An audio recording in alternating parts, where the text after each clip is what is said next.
ठीक है, shall we start. एक बार क्वेश्चन नंबर 10 देख लेते हैं पहले। क्वेश्चन नंबर 10 कह रहा है, check point 1, page number 251। An AP has a property that the sum of first 10 term is half the sum of next 10 terms. If the second term is A13, then the common difference is, common difference मतलब हमें D निकालना है। Second term हमें दे दिया है A13, तो अगर मेरा फर्स्ट टर्म A है एंड कॉमन डिफरेंस D है, तो सेकंड टर्म क्या होगा? A plus D, right? A plus D 13 given है, और जो इसमें कंडीशन गिवन है that AP has a property that the sum of first 10 terms is half the sum of next 10 terms. ये हमने कल डिस्कस किया था। इसमें ये वाला नहीं, देख लीजिए किसमें। हाँ 9, सॉरी, दैट्स ओके, पर कंफर्म 9 था ना? हाँ। Okay. Question number 9. If Sn denotes the sum of first n terms of AP such that Sm upon Sn equal to m square upon n square. Okay.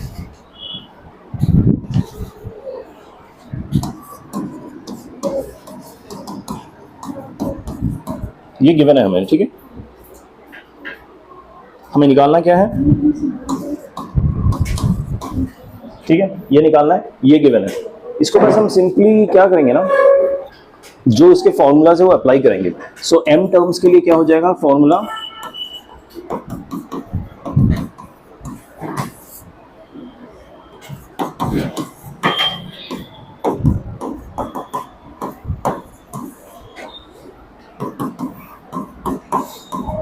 Is it fine? ये you are able to understand this? ये cancel हो गया 2 ये वाला m इस वाले m square से cancel हो गया, ये समझ आया? ये वाला n इस वाले n स्क्वायर से कैंसिल हो गया, ठीक है? अब इस n को मैं क्रॉस मल्टीप्लाई करके इधर ले आऊंगा और इस m के साथ इसको ले जाऊंगा डिनोमिनेटर को, तो क्या होगा? 2an plus n times m minus 1 into D. ये समझ आया क्या किया मैंने? इस n को इससे मल्टीप्लाई किया और इससे मल्टीप्लाई किया, ये रहा, ठीक है? Is equal to 2am plus m times n minus 1 into d. Okay, got it? हमें क्या निकालना है इसमें? am अपॉन an, यानी हमें निकालना है a plus m minus 1 upon into D upon a plus n minus 1 into D, ये निकालना, ठीक है? अभी इसमें क्या करूंगा, देखिए यहाँ पे दोनों d है, यहाँ पे दोनों a है, सो या तो मैं a को d के टर्म में लिख लूँ या d को a के टर्म में, ठीक है? कुछ एक करके फिर इसको सिंप्लीफाई कर सकते हैं। सो मैं क्या करूंगा, a को d के टर्म में लिखूंगा, I feel it's easier to do, I think so. So यहाँ से मैं a और d का रिलेशन निकालूंगा। उसके लिए ये 2a मैंने कॉमन लिया, इस टर्म से n हो गया, और इस टर्म को मैं LHS में ले आया तो ये माइनस m हो गया। ये समझ आया स्टेप? इसको मैं LHS में ले आया और इस दोनों से 2a कॉमन ले लिया, तो n माइनस m रह जाएगा। अगले स्टेप में मैं इससे d कॉमन लूंगा और इस पूरे टर्म को RHS में लेके जाऊंगा, और d कॉमन लिया तो अंदर क्या बचेगा? ये ब्रैकेट खोल रहा हूं मैं, mn माइनस m बचेगा, और इसको मैं RHS में लेके गया तो इसके साथ एक नेगेटिव साइन आ जाएगा, और फिर मैं माइनस करूंगा nm प्लस n।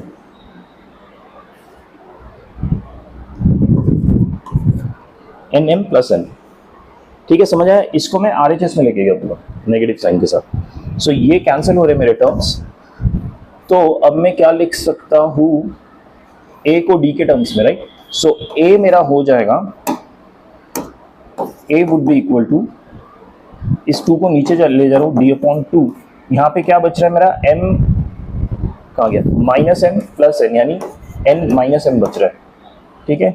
और इसको मैं डिनोमिनेटर में ले जा रहा हूँ, तो ये भी n माइनस m ही आ रहा है, तो ये कैंसिल होकर सिर्फ a equal to d upon 2 बचेगा, ठीक है? अब a equal to d upon 2 अगर बच रहा है, तो यहाँ पे मैं a की वैल्यू d अपॉन 2 लिख रहा हूँ, plus m minus 1 into D, फिर से d upon 2 plus n minus 1 into D, इसको आप सिंप्लीफाई करेंगे, डी को कॉमन ले लेंगे बाहर ऊपर न्यूमरेटर में, ये हो जाएगा 1 प्लस 2m माइनस 2, ठीक है। ये 2 को मैंने एलसीएम लिया और ये डिवाइडेड बाय 2 आ जाएगा, 1 plus 2m minus 2 divided by, अब न्यूमरेटर का भी जो d है इनको भी मैं कॉमन ले लूँगा बाहर और इस 2 का एलसीएम ले लूँगा, ऊपर बचेगा 1 प्लस 2n माइनस 2। ये समझ आया सबको? ठीक है, ये d कैंसिल हो जाएंगे, 2 भी कैंसिल हो जाएगा, ऊपर बचेगा देखिए 2m, ये 1 minus 2 is minus 1 divided bye 2m minus 1, ये आंसर आएगा ऑप्शन बी। समझ आएगा सबको? डाउट है किसी में? ओके, क्वेश्चन नंबर 6 to 10 में और डाउट है किसी को? नहीं? ओके, क्वेश्चन नंबर 1 से लेके 5 तक करते हैं। क्वेश्चन नंबर 1, क्वेश्चन नंबर 1 में गिवन है, अच्छा क्वेश्चन नंबर 1 किन का हो पाया? किसी का नहीं हो पाया? दैट्स एब्सोल्युटली फाइन, क्योंकि इसमें लॉग इन्वॉल्व है। सो लॉग की प्रॉपर्टीज याद है आपको? लॉग पढ़ा हुआ है ना आपने 10th में, तो लॉग प्रॉपर्टीज पढ़ते हैं शायद। क्या बात कर रहे हो यार? पर सीबीएसई में होता था लॉग प्रॉपर्टीज, बेसिक प्रॉपर्टीज होते हैं लॉग्स के। अच्छा ठीक है, before getting into the question मैं आपको लॉग के थोड़े प्रॉपर्टीज बता देता हूँ। Very easy property and very useful property, बहुत काम आता है आगे जाके। मतलब लॉग जनरली बच्चे मैंने देखा है कि घबराते हैं, but actually log makes things lot easier. ठीक है, सो अगर मान लीजिए मेरे पास लॉग, अच्छा log 2 की वैल्यू, इस टाइप की वैल्यूज निकालिए कभी, लॉग टेबल वगैरह यूज किया है? लॉग टेबल भी यूज नहीं किया? Okay, anyways good for you, actually आसान हो गया काफी। बट एनीवेज अगर मेरे पास लॉग के अंदर दो टर्म्स मल्टीप्लाइड है, ठीक है, ए और बी अगर मल्टीप्लाइड है लॉग के अंदर, तो इनको ना मैं log of a plus log of b भी लिख सकता हूँ। ठीक है, अगर मल्टीप्लीकेशन है तो ही मैं यहाँ पे प्लस लगा सकता हूँ, किसी और केस के लिए नहीं लगा सकता। अगर बीच में यहाँ पे प्लस है तो वो बाहर खुल ही नहीं सकता, वो एक्सपैंड हो ही नहीं सकता, सिर्फ मल्टीप्लिकेशन के लिए ही एक्सपैंड होगा। समझ आया? लॉग ए अपॉन बी क्या होगा फिर बताइए? लॉग ए माइनस लॉग बी। ठीक है, सो एग्जैक्टली सेम रूटीन और स्ट्रक्चर फॉलो करेगा। एक चीज ध्यान देने की बात है, लॉग में क्या होता है ना, हमेशा एक बेस होता है, यहाँ पे ना ऐसे बेस होता है।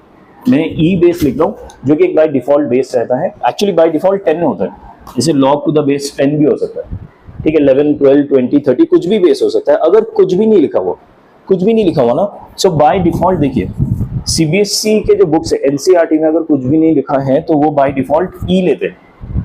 ठीक है, बाय डिफॉल्ट हम ई मानते हैं, it doesn't make much of a difference. लेकिन जो जनरल बुक्स है तो उसमें बाय डिफॉल्ट 10 होता है। ठीक है, कई जगह आप देखेंगे किसी भी चैप्टर में ना लॉग को LN भी लिखा होता है। ठीक है, LN का मतलब क्या होता है? लॉग विद बेस ई, उसको LN भी लिखते हैं। ठीक है, लॉन बोलते हैं और ये लॉग विद बेस ई को हम LN लिखते हैं। नथिंग, बस एक रिप्रेजेंटेशन डिफरेंट है और कुछ नहीं है, सेम है बाकी। ठीक है, लॉग की एक और प्रॉपर्टी होती है, लॉग विद एनी बेस, ई हो 10 हो व्हाटएवर हो, जो भी बेस है अगर यहाँ पे वही बेस का जो वैल्यू है वही लिखा हुआ है, अगर यहाँ पे ई है और ऊपर भी मैंने ई लिखा हुआ है तो इसका आंसर होगा 1। ठीक है, अगर लॉग विद बेस 20 है और 20 का मुझे लॉग, देखिए बेस अलग चीज है और नंबर जिसका लॉग निकालना है वो अलग चीज है, दोनों को कंफ्यूज मत कीजिएगा। ठीक है, तो इसका आंसर भी क्या होगा? 1। ठीक है, बट एक चीज है, log of 1 with whatever base, कोई भी बेस हो, डजंट मैटर, इज ऑलवेज 0। ठीक है, लॉग ऑफ 1 इज ऑलवेज 0, इसको याद रखिए, बेस मैटर नहीं करता। अदरवाइज अगर जो नंबर ऊपर हमें लिखा है जिसका लॉग निकालना है, अगर वही नंबर बेस में भी गिवन है तो आंसर 1 आएगा। ठीक है, ये कुछ बेसिक प्रॉपर्टीज है जो आगे जाके कंटिन्यूअसली हर चैप्टर में यूज होगा, ये पता ही होना चाहिए। हम सरप्राइज की लॉग 10th में नहीं था। ठीक है, ये हो गया। एक और प्रॉपर्टी होता है very useful, again log a to the power n है, मान लीजिए एक अंदर टर्म है, उसको टू द पावर n, ये पूरा ये टर्म एक साथ है। ठीक है, ऐसे है, तो ये जो टर्म n है ना, इसको मैं बाहर भी लिख सकता हूँ ले आके, n log a भी लिख सकता हूँ इसको। ठीक है, ये प्रॉपर्टी याद रहेगा। Another the fourth one, all of them are equally important, ऐसा कि नहीं कुछ कम है कुछ ज्यादा है, चारों को चारों बहुत फ्रीक्वेंटली यूज होता है। इन दोनों का क्या नहीं बहुत आसानी से याद रह जाता है, ये दोनों थोड़े दिमाग में लाने में टाइम लगता है, लेकिन ये दोनों भी बहुत यूजफुल है। जो दूसरा है log a, मान लीजिए मुझे निकालना है, लेकिन इसका b, इसका जो बेस है ना उसको मैं b दे रहा हूँ। ठीक है, इसमें मैं a और b दो अननोन वेरिएबल्स है, इनको सेग्रीगेट कर सकता हूँ, इसको मैं log a upon log b भी लिख सकता हूँ। समझ आ गया? और इनका जो बेस है कुछ भी हो सकती है, ई भी हो सकता है, 10 भी हो सकता है, that depends on the question we are doing, उस क्वेश्चन पे डिपेंड करेगा, ठीक है। लेकिन दो बेसिस को ऐसे सेग्रीगेट कर सकते हैं, ठीक है। लॉ ऑफ प्रॉपर्टी समझ आया सबको? ये बेसिक प्रॉपर्टीज है, इसके अलावा और कहीं कुछ एप्लीकेबल होगा मैं तभी के तभी बताऊंगा, बट ये चीजें याद रखिए लॉ के। और ये एकदम मतलब जैसे आपको 1 + 2 + 3 पता ना एडिशन क्या होता है, सब्ट्रैक्शन, वैसे याद होना चाहिए। क्योंकि कहीं पे भी आप हमारी क्लास छोड़िए, कोई भी क्वेश्चन कहीं पे भी कराया जाएगा, आप कोई भी सैम्पल क्वेश्चन कहीं से पिक करके करते हैं ना, वहाँ पे आपको लॉग समझाया नहीं जाएगा अलग से, दिल अज्यूम आपको आता है ये सब, क्योंकि ये सब बेसिक है क्लास 11 12 की, स्पेशली अगर आप जेई का प्रिपरेशन कर रहे हो। समझ आ गया? चलो let's go to question 1। If x to the power 18 is equal to y to the power 21 is equal to z to the power 28, then 3 log x to the base y, अगला number क्या है, 3 log z of y, sorry 3 log y with base z and 7 log z with base x। ये 4 number given है, ये पहला number है, ये दूसरा नंबर है, ये तीसरा नंबर है, ये चौथा नंबर है, ठीक है। अच्छा क्वेश्चन क्या कह रहा है कि अगर ये कंडीशन गिवन है, सो ये जो 4 नंबर्स है ये कौन सी सीरीज में होंगे, कौन से प्रोग्रेशन में होंगे, ठीक है। अच्छा हम कौन सा टॉपिक कर रहे हैं, तो आंसर क्या होगा, आंसर वही है, ठीक है। बट ऑब्वियसली जब एग्जाम में क्वेश्चन आएगा तो आपको तो पता नहीं होगा ना इस टॉपिक से आए उस टॉपिक से आए, वहां पर आपको फिगर आउट करना पड़ेगा, so that process is important to understand, ठीक है। अभी आपको याद है जब भी हम कोई इक्वेशन सॉल्व करते हैं, हम कभी कभार ऐसे करते हैं इक्वेशन के दोनों साइड 2 मल्टीप्लाई कर देते हैं, कभी नेगेटिव मल्टीप्लाई कर देते हैं, कभी डिवाइड कर देते हैं कुछ कॉमन, कभी स्क्वायर कर देते हैं दोनों साइड। वैसे ही अगर आपके पास कोई इक्वेशन है ना, तो आप दोनों साइड लॉग भी कर सकते हैं, लॉग को भी वैसे ही एज एन ऑपरेशन यूज कर सकते हैं, ठीक है। सो मैं इन तीनों को लॉग कर दूंगा, log x to the power 18 equal to log y to the power 21 equal to log z to the power 28, ठीक है। यहां तक हो गया, समझ आएगी नहीं? अच्छा अभी हमने एक प्रॉपर्टी पढ़ा था कि अगर टू द पावर है तो हम बाहर ला सकते हैं, सो ये क्या हो जाएगा 18 log x, 21 log y, 28 log z। समझ आया सबको? ये यहां से ये स्टेप कैसे हुआ समझ आया? किसी को डाउट है इसमें? समझ आएगा? जो प्रॉपर्टी अभी पढ़ा उसके बेस पे ही। अच्छा जो हमने प्रॉपर्टी पढ़ा अभी उसके बेस, उस प्रॉपर्टी के हिसाब से इस बेस को भी हम अलग कर सकते हैं। इसका बेस y है तो हम डिनोमिनेटर में बेस ला सकते हैं। सो ये नंबर्स को अगर मैं रीराइट करूं तो ये 3 log x अपॉन log y, इस सेकेंड नंबर को ऐसे लिख सकता हूँ मैं? इसमें डाउट है किसी को? कोई प्रॉपर्टी यूज किया लॉग, ठीक है। अगला नंबर क्या हो जाएगा 3 log y upon log z। अगला नंबर क्या हो जाएगा 7 log z upon log x। ये समझ आया कैसे कन्वर्ट हुआ? नंबर्स को कन्वर्ट किया और यहाँ पे ये जो गिवन कंडीशन था उसमें बस लॉग लगाया, ठीक है। अभी देखिए मेरा फर्स्ट नंबर तो 3 है, ये तो अंडरस्टैंड करना इजी है, लेकिन सेकंड नंबर में 3 into log x upon log y है। सो क्या हम इस पर्टिकुलर इक्वेशन से log x अपॉन log y निकाल सकते हैं? निकाल सकते हैं। तो log x अपॉन log y क्या आएगा 21 अपॉन 18, ठीक है। अगले नंबर के लिए log y upon log z चाहिए, तो ये वाला यूज करके हम log y upon log z निकाल सकते हैं। log y upon log z क्या आएगा, ठीक है। और थर्ड के लिए हमें क्या चाहिए log z upon log x। सो log z और log x हम इन दोनों को यूज करके निकाल सकते हैं। तो log z upon log x would be 18 upon 28। क्या ये वाले वैल्यूज में उधर डाल सकता हूँ, ठीक है। सो ये थोड़ा सिंप्लीफाई करते हैं, 3 7 21, 3 6 18, ये हो जाएगा 7 3 21, 7 4 28, 3 6 18, हाँ ये होता ही नहीं, ये होगा 2 से 2 9 18, 2 14, 9 अपॉन 14, ठीक है। यहां तक समझ आया सबको? किसी को डाउट है यहाँ तक जो हमने किया? अब यही वैल्यूज मैं वहां प्लेस करूंगा। सो ये वाले नंबर्स क्या हो जाएंगे मेरे 3 तो पहला नंबर है, अगला हो जाएगा 3 इंटू ये वाला 3 इंटू 7/6 log x/y 7/6, अगला हो जाएगा log y/z इज 4/3, अगला हो जाएगा 7 into Z by x is 9/14। ये क्या लिखा मैंने, 4/3 लिखा है। अब इसको सिंप्लीफाई करते हैं, 3 7/2, ये कैंसिल, 4 7 2 9/2। ये मेरे 4 नंबर बन गए। अब इन 4 नंबर में क्या रिलेशन है, कैसे निकालेंगे? आपको अर्थमेटिक प्रोग्रेशन सबसे पहले चेक करना है, फिर ज्योमेट्रिक प्रोग्रेशन चेक करना है। ठीक है, ज्योमेट्रिक प्रोग्रेशन कैसे चेक करते हैं हम अगले टॉपिक में पढ़ेंगे, लेकिन इसमें पहले अर्थमेटिक प्रोग्रेशन चेक करते हैं। तो कॉमन डिफरेंस फाइंड आउट करेंगे। 7/2 -3 कितना होता है? हाफ। हाफ होता है। सो इन दोनों का कॉमन डिफरेंस क्या है? हाफ। इसमें डाउट है किसी को? सिंपल, 7/2 -3 एलसीएम लेके करो, हाफ आएगा आंसर। ठीक है, फिर 4 - 7/2, देखो 7/2 हम 3.5 भी पढ़ सकते हैं, राइट? तो 3.5 4 - 3.5 is half. 9/2 is 4.5, 4.5 - 4 is half. So half का कॉमन डिफरेंस आ रहा है, hence it is in AP. समझ आया क्वेश्चन? क्वेश्चन डिफिकल्ट नहीं था अगर आपको लॉग्स के प्रॉपर्टीज पता होते तो, राइट? लॉग के प्रॉपर्टीज पता चल गए, याद रहेंगे। ये क्वेश्चन डेफिनेटली करना है होमवर्क में। आज आपने होमवर्क में मेरे ख्याल से 6 to 10 सबने खत्म किया होगा, दैट आई एम एक्सपेक्टिंग। ठीक है, क्वेश्चन नंबर 1 आप करेंगे, परसों हमारी क्लास में चेक करूंगा फिर से। ठीक है, क्वेश्चन नंबर 2, क्वेश्चन नंबर 2 किसी का हुआ? क्वेश्चन नंबर 2 समझ में भी आया? हुआ नहीं, समझ में आया बट हुआ नहीं। देखिए, आप ये रियलाइज करेंगे, ये जो क्वेश्चन हम कर रहे हैं इसमें बहुत सारे हम ऐसी चीजें भी इंप्लीमेंट करने वाले जो टॉपिक्स हम पढ़े नहीं हुए, लेकिन वो साथ साथ समझना बहुत जरूरी है। वी कांट वेट कि जब हम लॉग का चैप्टर करेंगे, जो कि है नहीं बाय द वे, लॉग का चैप्टर करेंगे तो ये होंगे, साथ साथ ही आपको कॉन्सेप्ट याद करके करना पड़ेगा। There is no other way. ठीक है, क्वेश्चन नंबर 2 में रिलेशन एंड फंक्शंस का एक कॉन्सेप्ट यूज हुआ है, बट वी कांट वेट कि हम रिलेशंस एंड फंक्शंस का चैप्टर करेंगे उसके बाद ये क्वेश्चंस करेंगे। We don't have time for that. ठीक है, इसलिए साथ साथ याद करते रहना जरूरी है। जो भी टेंजेंशियल टॉपिक्स है वो आपके दिमाग में भी सेट हो जाना चाहिए। ठीक है, सो दैट इस टॉपिक के बेस्ड कोई और क्वेश्चन फ्यूचर में है तो मुझे इतना टाइम ना लगे समझाने में। समझाने में दिक्कत नहीं है, बट आई वुड एक्सपेक्ट कि आपको ऑलरेडी आइडिया हो उसका। ऐसा ना लगे ये क्या है, ये तो पहली बार सुन रहे हैं, ऐसा ना हो। एटलीस्ट सुना तो हुआ है, इतना तो रियलाइज हो। ठीक है, ओके। अगला question, consider the real valued function. देखिए, यहाँ पे ना एक फंक्शन लिखा हुआ है। फंक्शन मतलब क्या होता है ना, हम जो इक्वेशंस पढ़ते हैं y इक्वल टू समथिंग, जैसे कि y equal to x square plus x plus 2। ठीक है, तो instead of writing y, if I write f of x, this is called function.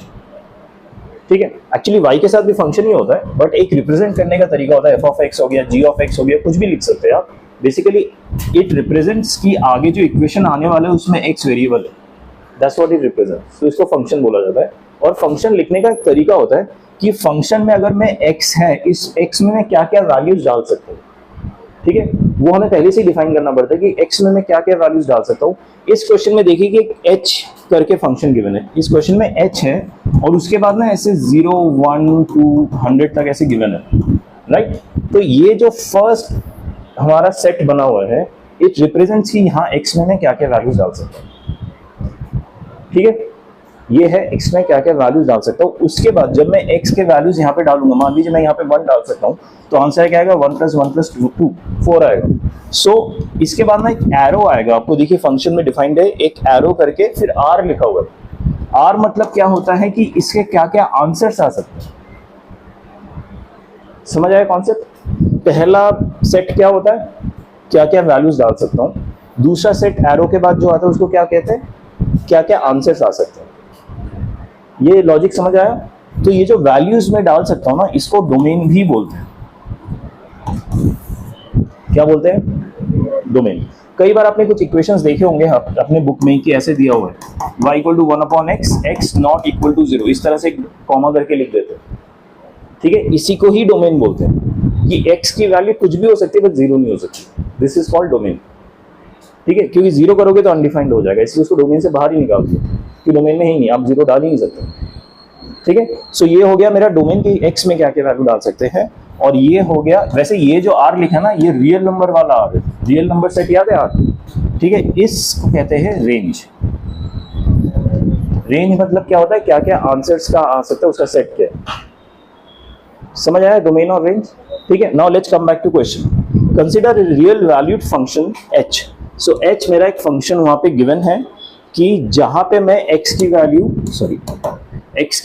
0 1 2 till 100 डाल सकता हूं। एंड उसके आंसर रियल नंबर का कोई भी वैल्यू आ सकता है, इसलिए इसको रियल वैल्यूड फंक्शन बोला। अब देखिए फर्स्ट टर्म में लिखा ना रियल वैल्यूड, क्योंकि इसकी वैल्यू रियल हो सकती है, ठीक है। अगर कभी रियल वैल्यूड फंक्शन लिखा है ना और यहाँ पे ये मिसिंग है, आपको समझ जाना चाहिए कि इसका आंसर रियल ही है, सच दैट, ठीक है, h of 0 is equal to 5, मतलब h में अगर x की वैल्यू में 0 डालूंगा जैसे मैंने अभी समझाया तो आंसर क्या आएगा 5, ये गिवन है, ठीक है। तो ये डोमेन का पार्ट हो गया, ये रेंज का पार्ट हो गया। समझ आ रहा है आप लोगों को? डोमेन एंड रेंज बस टर्म्स यूज कर रहा हूं मैं, क्वेश्चन में यूज नहीं होने वाला, मैं आपको समझाने के लिए बोल रहा हूँ बस, ठीक है। तो h में मैंने x की वैल्यू 0 डाली तो आंसर 5 आ गया। 0 कहां से पिक किया? यहीं से पिक किया, ठीक है। एक और गिवन है कि h में अगर मैं 100 डालता हूँ x की वैल्यू तो आंसर क्या आएगा 20। ये दोनों पॉइंट्स मुझे गिवन है। यहां तक क्वेश्चन समझ आया सबको? ठीक है, आगे है एंड सैटिस्फाइंग, एक कंडीशन दिया हुआ है, वो कंडीशन सेटिस्फाई होता है किसी भी वैल्यू ऑफ p के लिए, नहीं किसी भी वैल्यू के लिए नहीं। कंडीशन देखिए क्या गिवन है, h of p is equal to half of h of p plus 1 plus h of p minus 1, ये कंडीशन गिवन है फॉर एवरी p 1 to 99 तक, ठीक है। इस पर्टिकुलर क्वेश्चन में इस चीज से कंफ्यूज मत होइए कि यहाँ पे p यूज किया है, हम जनरली x यूज करते हैं, इन्होंने p यूज किया, और कोई डिफरेंस नहीं, और कोई सिग्निफिकेंस नहीं है p का, यहाँ पे x भी हो सकता था, ठीक है। अब देखिए एक पॉइंट, 0 यहाँ पे डोमेन क्या है, 0 से लेके 100, 0 से लेके 100 एक एक वैल्यूज इसके डोमेन है, यानी सारे होल नंबर्स है अप टू 100, ठीक है। 0 पे इन्होंने ऑलरेडी डिफाइन कर दिया, आंसर 5 आएगा। 100 पे इन्होंने डिफाइन कर दिया, आंसर 20 आएगा। लेकिन बीच में जो 1 से लेके 90 टाइम बच गए ना, उसका उन्होंने डिफाइन नहीं किया डायरेक्टली, उन्होंने एक इक्वेशन दे दिया कि उसका वैल्यू निकालने के लिए यहाँ पे p के वैल्यूज 1 से लेके 99 तक कुछ भी डाल दीजिए। मतलब मुझे h ऑफ 1 निकालना है, अगर जैसे h ऑफ 0 दिया हुआ, लेकिन मुझे अगर h ऑफ 1 निकालना है तो p की वैल्यू में 1 डाल दूंगा, ठीक है। सो क्या हो जाएगा, h of 1 equal to half of h of 2 हो जाएगा, 1 प्लस 1 प्लस h ऑफ 0, और h ऑफ 0 देखो मुझे 5 ऑलरेडी गिवन है, ठीक है। इस तरह से हम बाकी जो वैल्यूज है ना 1 से लेके 99 तक, वो हम इस इक्वेशन से निकाल सकते हैं।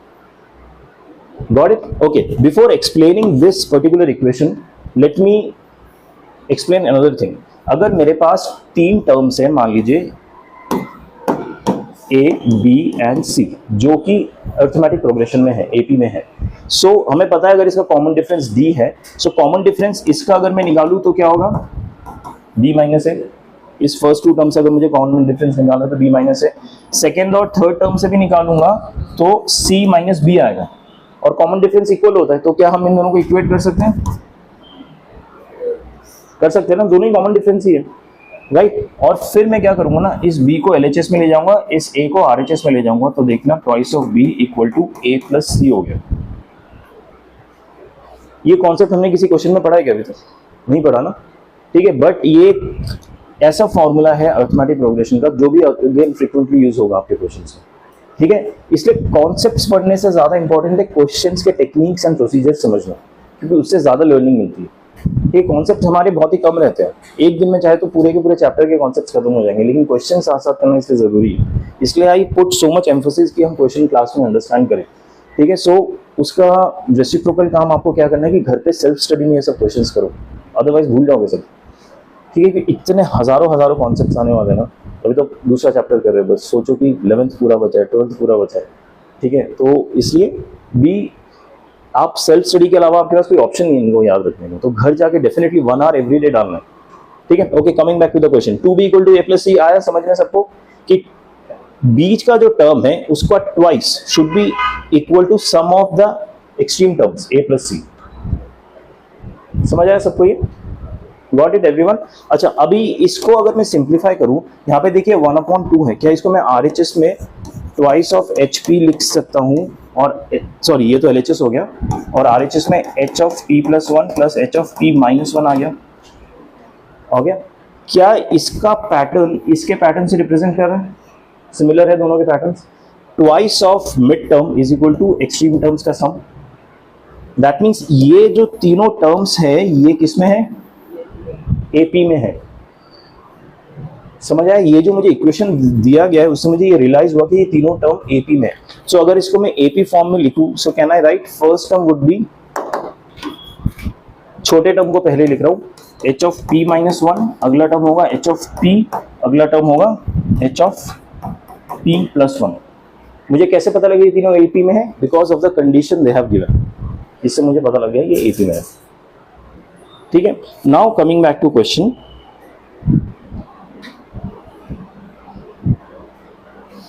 then the value of H1.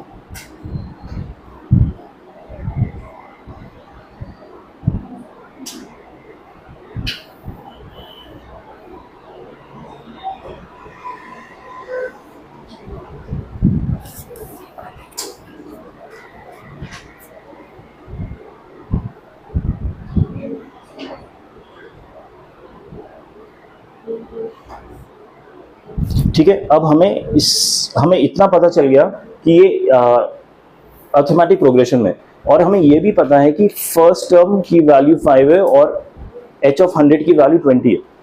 ठीक है, अब अर्थमेटिक प्रोग्रेशन में है ये पता चल गया, इसका फायदा क्या हुआ?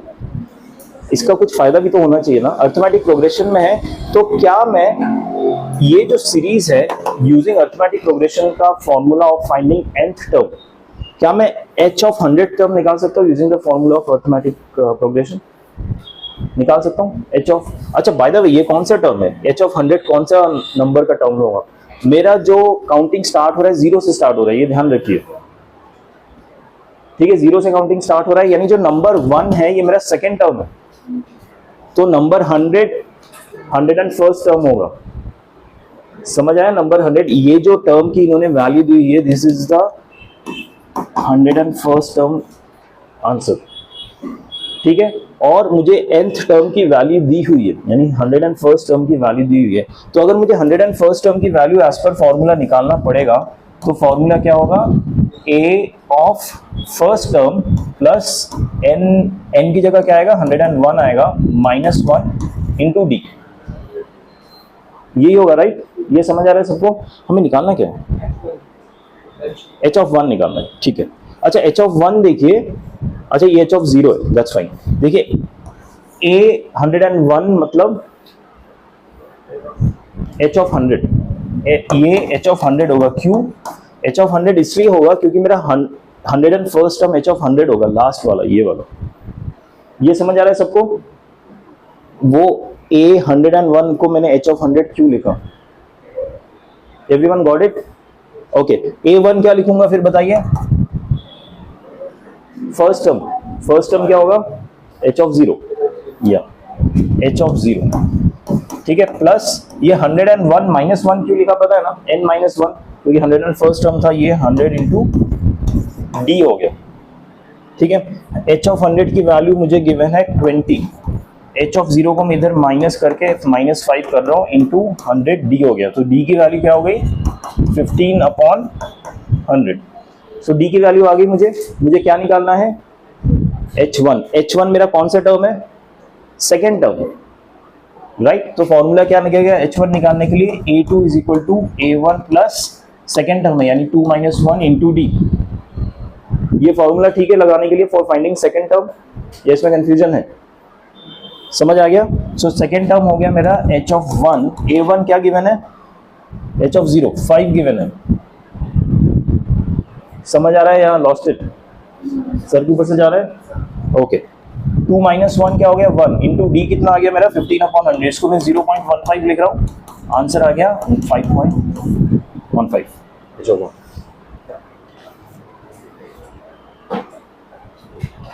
ठीक है, इस टाइप के क्वेश्चंस आएंगे। चेक पॉइंट्स के काफी क्वेश्चंस प्रीवियस ईयर क्वेश्चन से पिक्ड अप है। मल्टीपल कॉन्सेप्ट्स क्लियर हो गए? ठीक है, आगे बढ़ते हैं। Question number 3, let alpha be the rth term of an AP whose first term is a and common difference is d. If the sum of positive integers m, क्या लिखा है? If for some positive integers m and n, alpha m equal to 1/n, alpha n equal to 1/m, then a minus d equal to। ये तो आसान question है, मतलब आसान as in comparatively आसान क्वेश्चन है। ये आप में से किसी ने किया है? क्या आप ट्राई करना चाहेंगे? हो जाएगा, करो। ठीक है, I will give you 2 minutes. किया है बट हुआ है? हाँ, सॉल्यूशन देखें। दैट्स फाइन, लेकिन दैट्स फाइन, बट सोल्यूशन देख के समझ आया, कॉपी पेस्ट किया? ठीक है, दैट्स फाइन। 2 मिनट दे रहा हूँ, जल्दी कीजिए, क्योंकि इसके बाद हमें ज्योमेट्रिक प्रोग्रेशन भी स्टार्ट करना है। सर पीडीएफ के क्वेश्चन है। क्वेश्चन याद है आपको एग्जैक्टली क्या है? बताइए। 3 AB वाला हमने कर दिया। 3 AB, ठीक है। जब मैं पीडीएफ खोलूंगा तभी, वो पीडीएफ खोलना बहुत झंझट है। ठीक है, एक ही बार में। डाउट?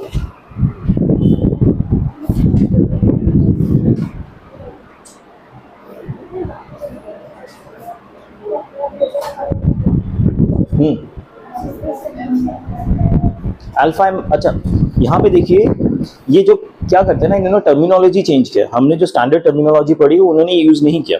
उन्होंने लिखा है let alpha be the rth term.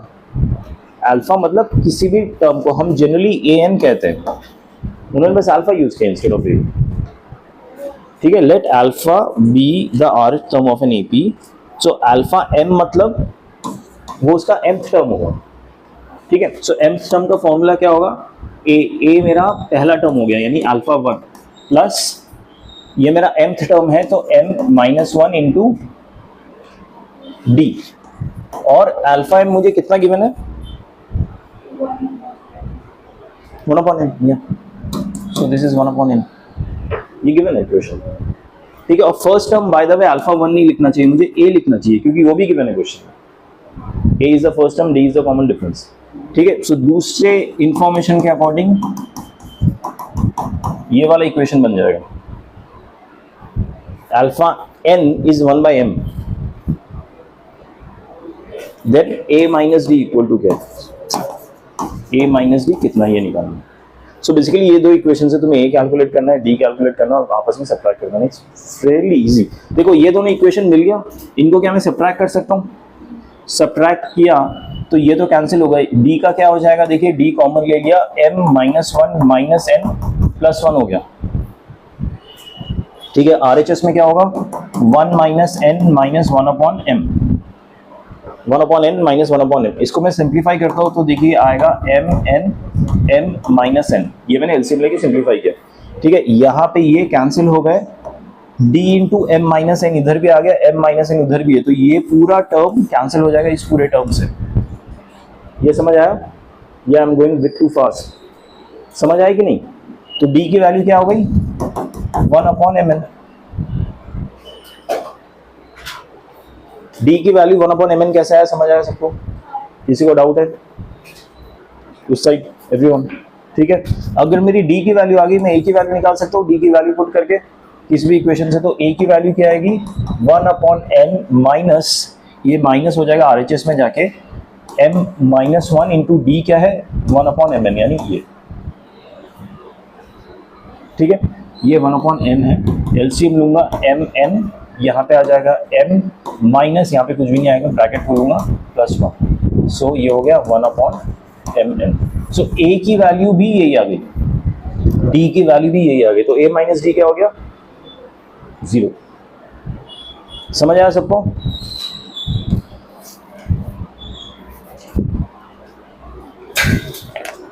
Can we move on to next question please? ठीक है, अगला क्वेश्चन देखिए। अगला क्वेश्चन भी डिफिकल्ट नहीं है। There are three numbers x y z are in arithmetic progression. 3 numbers, इसको रब कर दूं, 3 numbers are in arithmetic progression. इसका मतलब क्या होता है? x y z are arithmetic progression, तो क्या मैं ऐसे लिख सकता हूँ twice of y equal to x plus z? ये लिख सकता हूँ कि नहीं? अभी हमने पढ़ा था, अगर 3 नंबर अर्थमेटिक प्रोग्रेशन में है तो बीच के नंबर का twice is equal to sum of extreme numbers. लिख सकता हूँ ये। और ये कैसा है? क्योंकि कॉमन डिफरेंस दोनों के इक्वेट करेंगे तो इक्वेशन आ जाता है। ठीक है, उसके बाद क्या इंफॉर्मेशन गिवन है? That if x plus y plus z equal to -3,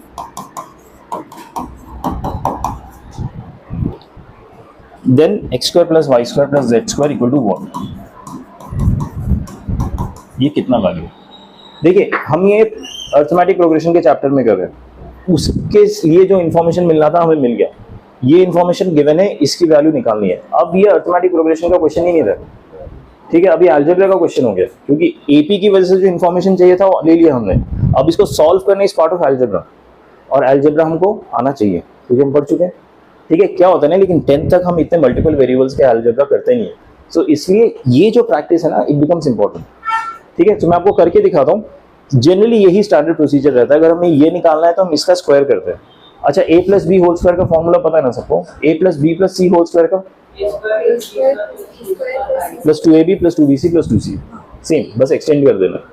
समझ आया सबको, फॉर्मूला में कोई दिक्कत नहीं है। सो अगर मैंने दोनों का होल स्क्वायर किया तो LHS में आ जाएगा x square plus y square plus z square plus 2xy plus 2yz plus 2zx equal to 9। यहाँ तक डाउट किसी को? हमें क्या निकालना है, ये निकालना है, इसकी वैल्यू निकालनी है। दैट मीन्स इसकी वैल्यू मुझे कहीं से डालनी है। इन्होंने एक और चीज दिया हुआ है, right, x y z is equal to 8, x y z equal to 8, ये भी गिवन है। बोलिए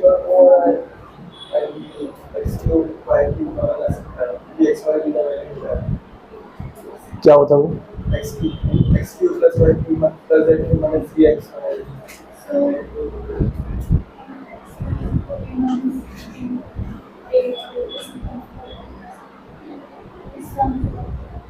दैट इज ट्रू, वो भी कर सकते हो, दैट्स ट्रू। आंसर आ रहा है, दैट्स फाइन। क्या फटाफट आ रहा है? फटाफट आ रहा है, ठीक है। सी मैं, अच्छा एक बार आपको ये वाला तरीका बता देता हूँ, फिर ये जो कह रहे हैं क्योंकि वो हमारे एपी में है तो हम उनको टर्म कंसीडर करके करेंगे, वो भी बताता हूँ।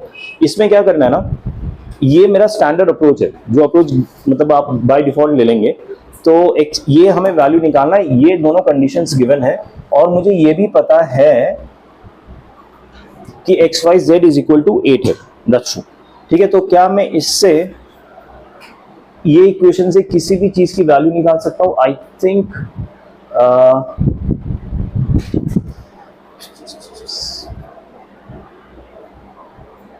हाँ, 2y is equal to x plus Z.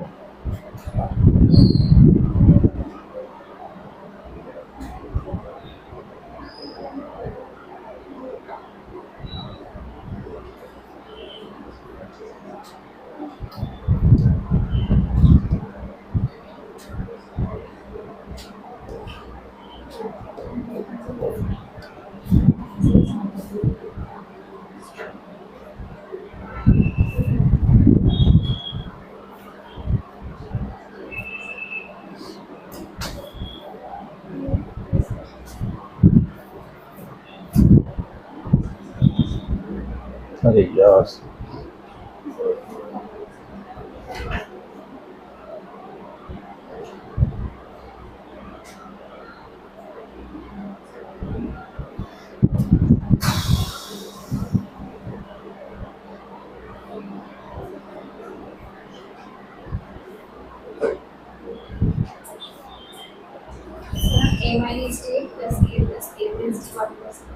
वो करता हूँ, लेकिन दिस इज वेरी सिंपल यार, ये भी बहुत सिंपल है। आई एम जस्ट थिंकिंग कि इसमें से मुझे x plus Z in terms of y मिल जाएगा, ठीक है, एंड zx की वैल्यू भी मिल जानी चाहिए। zx is equal to 8 upon y and this is equal to, हाँ बोलो, हाँ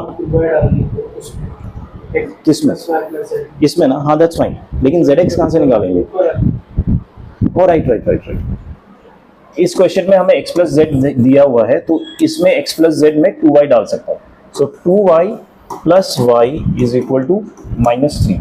ये देखिए, ये मेरा ओरिजिनल इक्वेशन है, x प्लस जेड इसमें 2y दिया हुआ है, right. So x plus z को मैंने 2y लिख दिया, ये गिवन है मुझे, because it is an AP. बचा क्या? सिर्फ y बचा, तो ये प्लस y ऐसे लिख दूंगा, दिस इज इक्वल टू -3। ये इक्वेशन भी मुझे क्वेश्चन में गिवन है, ठीक है। समझ आया क्या किया मैंने?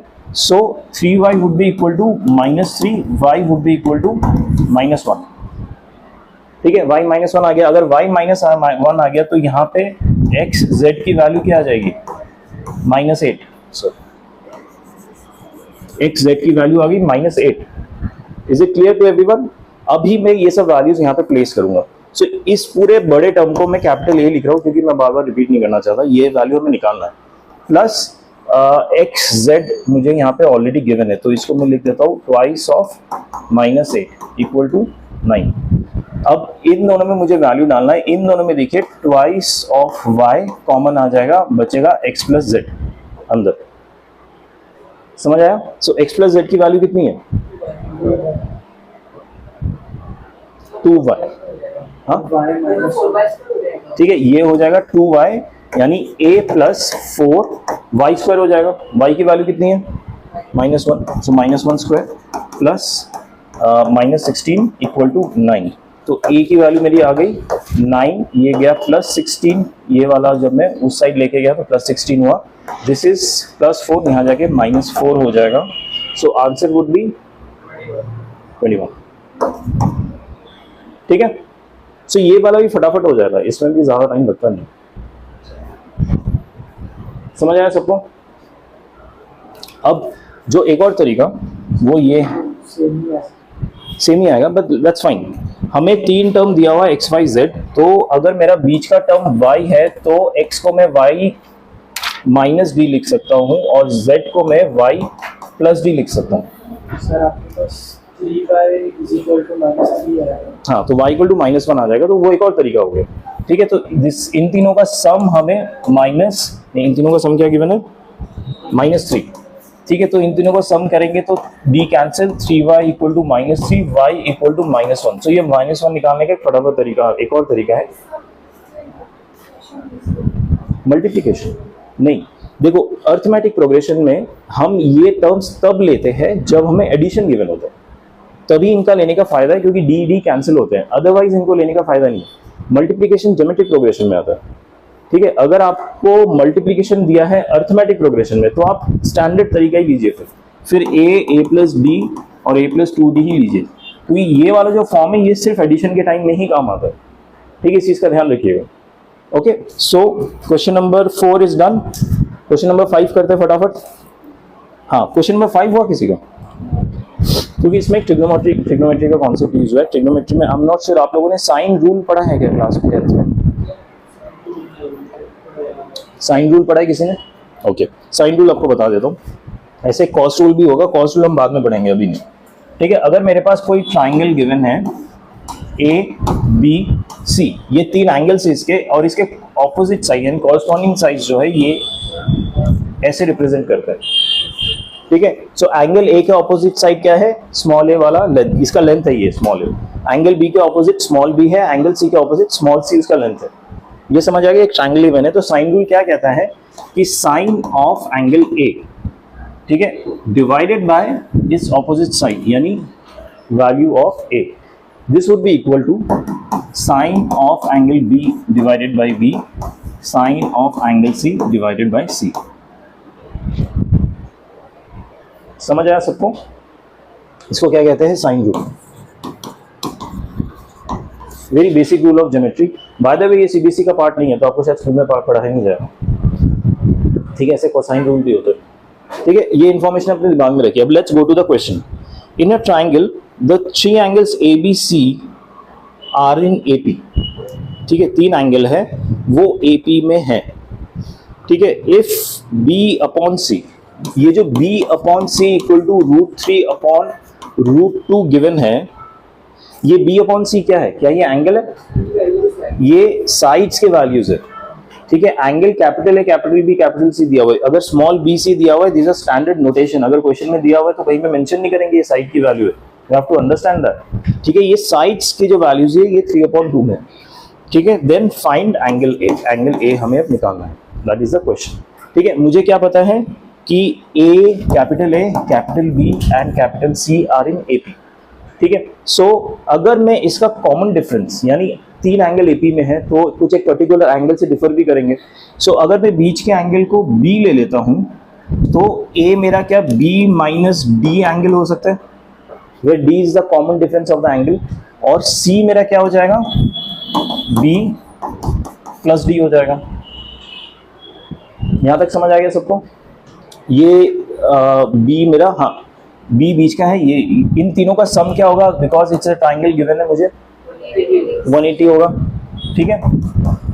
सो ये 3B हो जाएगा 180, तो एंगल B कितना हो गया 60 डिग्री। ये स्टेप समझ आया सबको? एंगल B मुझे 60 डिग्री मिल गया, यानी ये वाला मुझे 60 डिग्री मिल गया।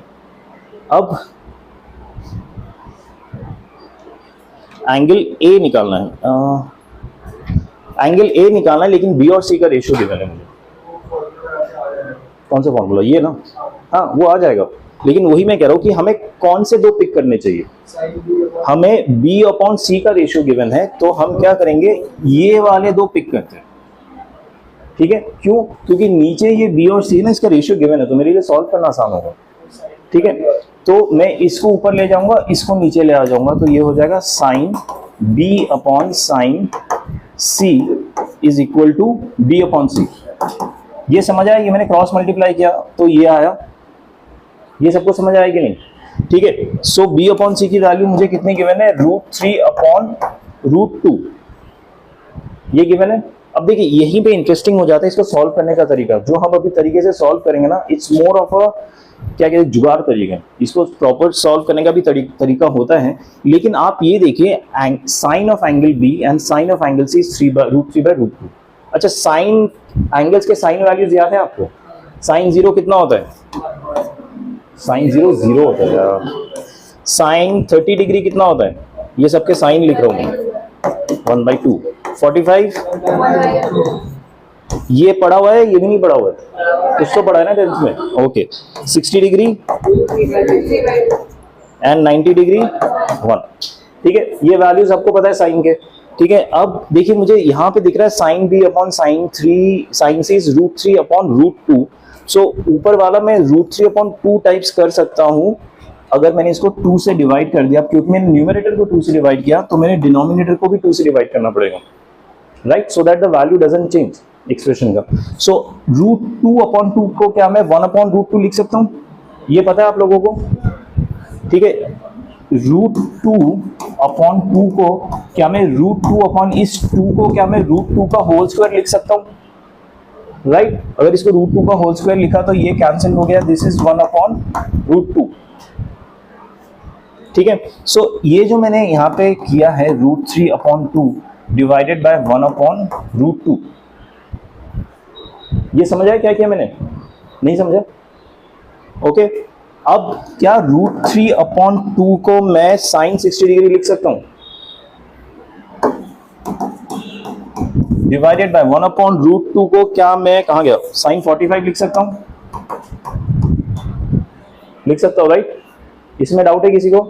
And this is equal to sine B upon sine C। तो इस कंपैरिजन से B का वैल्यू कितना हो गया 60 डिग्री, C का वैल्यू 45 डिग्री। सो A का वैल्यू क्या होगा 180 minus 60 plus 45, this is 105, 180 minus 105 is 75 degree. Got it everyone?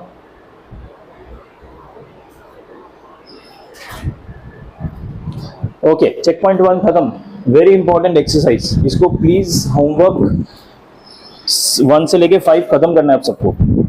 अब तो आई एम अज्यूमिंग किसी को डाउट नहीं है। सो आज मैं और 6 to 10 चेक नहीं करूंगा, लेकिन फ्राइडे को हमारी क्लास है सुबह 11:15 बजे, तब मैं डेफिनेटली आते ही आपसे होमवर्क कॉपी चेक करूंगा आपसे लेके। चेक पॉइंट 1 खत्म होना चाहिए। उसके अलावा आज जो पढ़ने वाले हैं उसका कितने क्वेश्चन दे सकता हूँ मैं ट्राई करता हूँ, ठीक है। Arithmetic progression for finished. कोई डाउट है बाद में तो पूछ लीजिएगा, डोंट हेजिटेट। अभी हम ज्योमेट्रिक प्रोग्रेशन स्टार्ट करते हैं, ओके।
विजिबल? ठीक है। अर्थमेटिक प्रोग्रेशन हमने is a type of series जहां पे जो फर्स्ट नंबर के बाद बाकी जो नंबर्स आते हैं वो एक पर्टिकुलर टर्म से इंक्रीज होते रहते हैं, राइट? एक्चुअली डिक्रीज भी हो सकता है अगर डी की वैल्यू नेगेटिव है, बट वो ऐड या सब्ट्रैक्ट ही होता है। ज्योमेट्रिक प्रोग्रेशन में क्या होता है, द ओनली डिफरेंस इज कि वो जो पर्टिकुलर नंबर ऐड हो रहा था ना वो मल्टीप्लाई होता है और हम उसको आर से रिप्रेजेंट करते हैं, जो कॉमन फैक्टर मल्टीप्लाई होता है। ठीक है, सो ए में मल्टीप्लाई होकर नेक्स्ट नंबर ए आर बन गया। अभी जो नेक्स्ट नंबर बनेगा वो ए आर में फिर से आर ही मल्टीप्लाई होगा, ठीक है, ए आर स्क्वायर बन जाएगा। अब ए आर स्क्वायर में फिर से आर मल्टीप्लाई होकर ए आर क्यूब बन जाएगा। ठीक है, सो फर्स्ट नंबर अगर ए है तो सेकेंड नंबर क्या है, a r to the power 1, यानी सेकेंड पोजीशन में 1 आ रहा है। थर्ड पोजीशन में क्या आएगा, 2 आ रहा है, एक एक वैल्यू कम आ रहा है। तो अगर मैं इसका कॉमन टर्म यानी ए nth नंबर निकालना चाहता हूं, ये क्या आएगा, a r to the power n minus 1। समझ आया? ए आर समझ नहीं आया तो रट लो, a into r to the power n minus 1। ठीक है, अच्छा कॉमन डिफरेंस वाला nth टर्म क्या था, AP का nth टर्म क्या था, ठीक है, इसका nth term a into r n minus 1 to the power n minus 1, दोनों में ही n माइनस 1 है। ठीक है, इतना याद रहेगा सबको? ओके, एंड इसी को हम ज्योमेट्रिक प्रोग्रेशन कहते हैं। ये हमारा nth टर्म है, a हमारा फर्स्ट टर्म है, r को हम कॉमन रेशियो कहते हैं इंस्टेड ऑफ डिफरेंस। ठीक है, basic information of geometric progression. अब इसके फॉर्मूलाज पढ़ लेते हैं, वही स्टैंडर्ड फॉर्मूलाज है, एक nth टर्म का फॉर्मूला और एक समेशन का फॉर्मूला।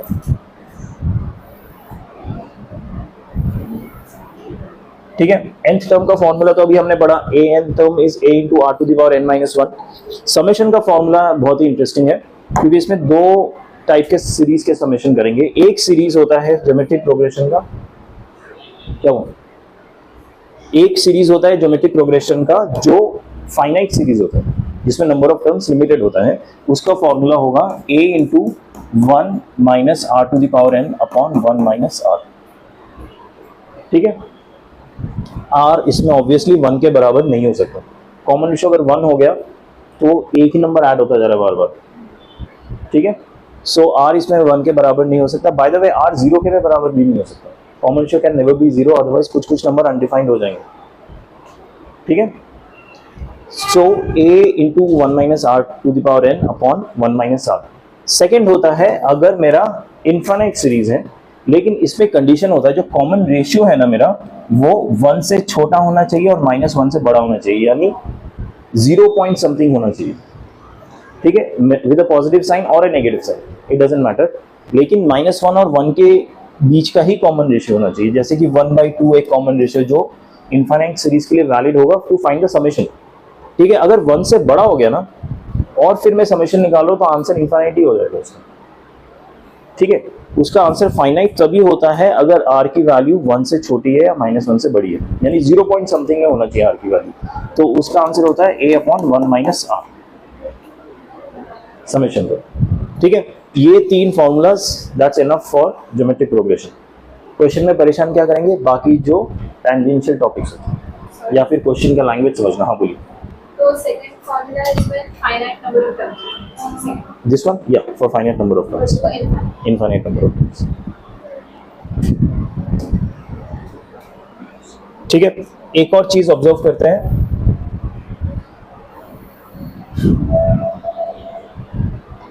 जैसे हमने अर्थमेटिक प्रोग्रेशन पढ़ा था, अगर मेरे पास 3 टर्म्स है तो उन 3 टर्म्स का रिलेशन क्या होगा, twice of b equal to a plus c, बीच के टर्म का ट्वाइस और एक्सट्रीम टर्म का summation, first and third term का समेशन। वैसे ही ज्योमेट्रिक प्रोग्रेशन में क्या रिलेशन होता है 3 टर्म्स का, बीच के टर्म का स्क्वायर और एक्सट्रीम टर्म्स का मल्टीप्लिकेशन। ठीक है, b square equal to ac, again frequently use, आपको आसान कर देते हैं इससे क्वेश्चन सॉल्व करने का। ठीक है, b square equal to ac कैसे आता है, अगर abc मेरा ज्योमेट्रिक प्रोग्रेशन है। कॉमन रेशियो, अच्छा कॉमन डिफरेंस कैसे निकलता था, b माइनस a।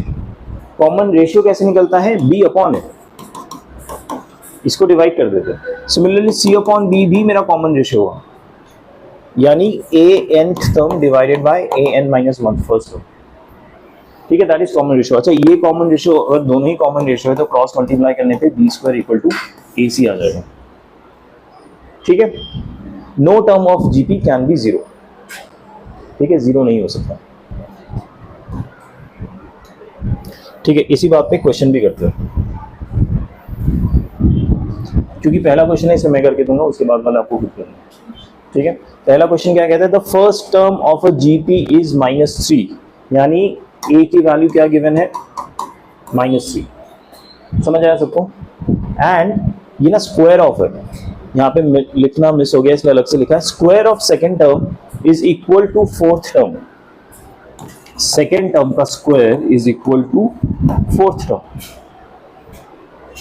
ठीक है। Find the seventh term, A7 निकालना,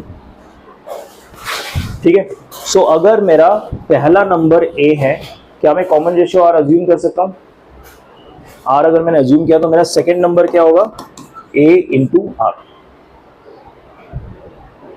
समझ आया? A इंटू R कैसे हुआ? फोर्थ क्या होगा, A into R cube, cube cube ऊपर 4 - 1 होगा। यहां तक समझ आ रहा है सबको या कुछ डाउट है? हमें निकालना है A7 यानी AR⁶ निकालना, ठीक है। अच्छा ये कंडीशन मुझे गिवन है, इस कंडीशन में अगर मैं A2 की वैल्यू पुट करता हूं तो AR² हो जाएगा, right. This will be equal to A4 यानी AR³, ठीक है। इसको सॉल्व कर रहा हूं, A² R² equal to AR³, ये स्क्वायर कैंसिल और ये A कैंसिल, ये R² कैंसिल और ये cube cancel, so A equal to R आ गया, राइट। A की वैल्यू -3 गिवन है तो R की वैल्यू -3 हो जाएगा। मुझे A7 निकालना है, A7 is AR⁶, so A की वैल्यू -3 है, R की वैल्यू -3⁶, यानी -3⁷, यानी नेगेटिव का कुछ नंबर आएगा, आई डोंट नो, 3⁷ जो भी होगा, 2187 -2187 ये आंसर।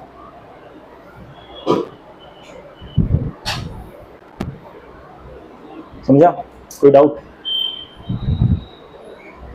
किसी को डाउट है? चले आगे।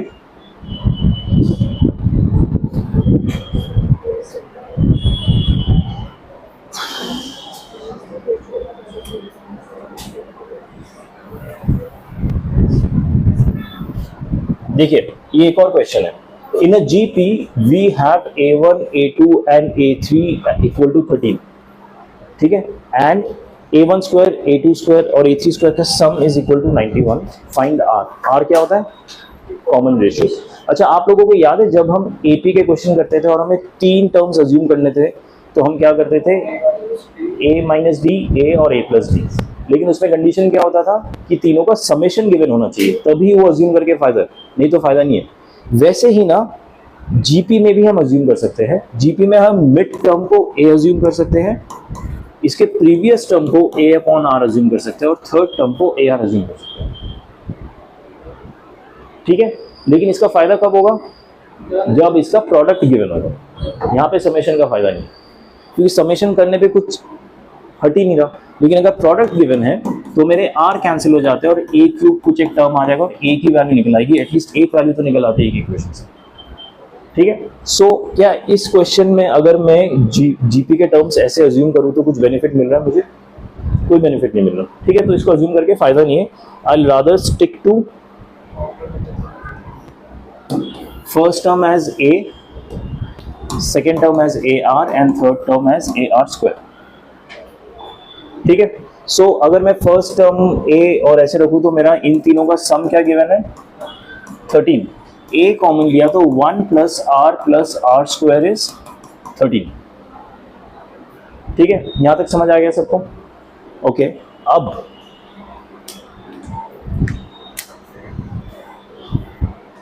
सेकेंड उसमें भी डाल सकते हैं हम, A1² क्या होगा, A², A2² क्या होगा, A² R², A3² क्या होगा, A² R⁴ इक्वल टू 91। ये मैंने सेकेंड इक्वेशन में A1 A2 और A3 की वैल्यू डाली और उसका स्क्वायर कर दिया, ये स्टेप समझ आया सबको? ठीक है, अब मैंने इससे a स्क्वायर कॉमन ले लिया तो मेरा 1 plus r square plus r to the power 4 equal to 91 हो गया। ठीक है, सो ज्योमेट्रिक प्रोग्रेशन की वजह से मुझे एक ये इक्वेशन मिल गया और एक ये इक्वेशन मिल गया। अब इन दोनों इक्वेशन को सॉल्व करके मुझे r की वैल्यू निकालनी है। तो ज्योमेट्रिक प्रोग्रेशन का काम खत्म हो गया, अभी फिर से अलजेब्रा। ठीक है, अब इसको सॉल्व करके r की वैल्यू कैसे निकालनी है, इसका भी एक स्टैंडर्ड अप्रोच होता है, वो अप्रोच याद कीजिए। डजंट मैटर आप किस चैप्टर में इस अप्रोच की यूज कर रहे हैं, ऐसा ही कीजिएगा। इस टाइप ये जो लिखा है ना r टू द पावर 4,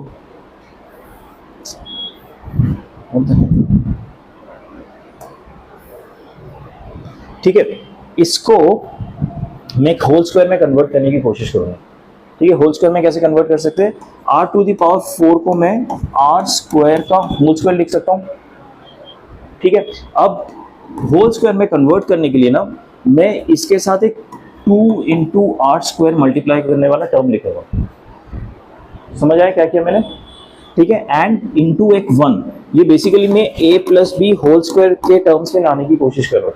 सो ये मेरा a हो गया आर स्क्वायर, फिर 2ab आता ना बीच में, सो वो 2ab का 2 लिखा मैंने ये, और आर स्क्वायर लिखा, और b मेरा 1 है। सो क्योंकि मैंने 1 लिखा है तो मुझे एक 1 स्क्वायर भी लिखना पड़ेगा। ठीक है, अब ये जो मैंने आर स्क्वायर को कन्वर्ट करने की कोशिश की, ये ध्यान दीजिए, ये r4 तो यहाँ आ गया, राइट, ये 1 जो है यहाँ आ गया, और बीच में जो आर स्क्वायर था उसकी जगह मैंने क्या लिख दिया, 2r स्क्वायर।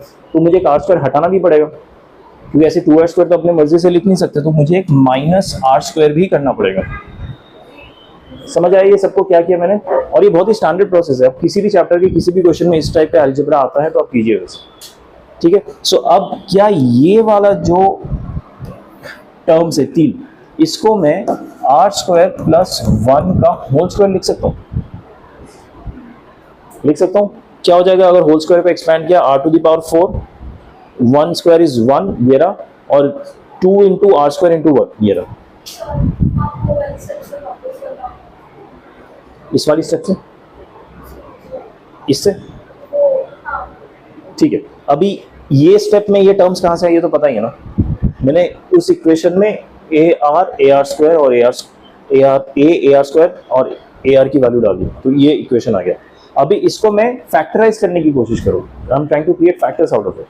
ठीक है, उसको करने के लिए क्या कर रहा हूँ ना मैं, ये जो r टू द पावर 4 है इसको मैंने r स्क्वायर का होल स्क्वायर लिखा।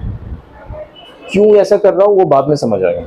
ठीक है, साथ में ये जो 1 है इसको मैंने 1 स्क्वायर लिखा। ठीक है, a plus B whole square का जो फॉर्मूला है मैं उस फॉर्म में लाना चाह रहा हूँ, a square plus 2ab plus b square. ठीक है, अब देखो मुझे a स्क्वायर तो मिल गया r स्क्वायर का होल स्क्वायर, तो r स्क्वायर मेरा a हो गया। ठीक है, और b स्क्वायर भी मिल गया 1 का स्क्वायर, तो b मेरा 1 हो गया।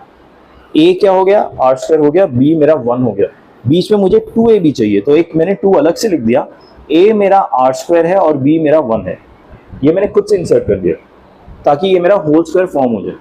अब खुद से मैंने ये वैल्यू डाला है, तो मुझे बैलेंस करने के लिए देखना पड़ेगा ना कि ये इक्वेशन क्या है। तो यहाँ पे तो r स्क्वायर था, यहाँ पे मुझे 2r स्क्वायर लिखना पड़ा, तो इस 2r स्क्वायर को r स्क्वायर वापस करने के लिए मैंने एक r स्क्वायर माइनस भी कर दिया इसी इक्वेशन में। ठीक है, अब ये फर्स्ट 3 टर्म्स मिलके a plus B whole square का फॉर्म लेंगे, यानी r square plus 1 whole square का फॉर्म लेंगे।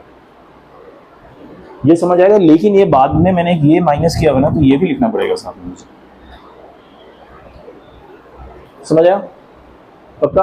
अच्छा, अब ये देखो, ये a square minus b square का फॉर्म ले रहे हैं, तो अब इस फॉर्म में लिख सकते हैं a square minus b square, r square minus 1। ये देखिए, ये ना r का स्क्वायर होगा, इसको r स्क्वायर मत कंसीडर करना, ये r का स्क्वायर है। ठीक है, सो इसको सिंप्लीफाई करेंगे तो हो जाएगा r square plus 1 plus r into r square plus 1 minus r। हो गया, ओरिजिनल टर्म फैक्टराइज हो गया, ये बन गया देखिए। ठीक है, सो ओरिजिनल टर्म को अब मैं क्या लिखूंगा, a square into r square plus r plus 1 r square minus r plus 1 equal to 91। ठीक है, और फर्स्ट इक्वेशन से क्या मिला था मुझे, a into r square plus r plus 1 equal to क्या था, वो 13 था। ओके,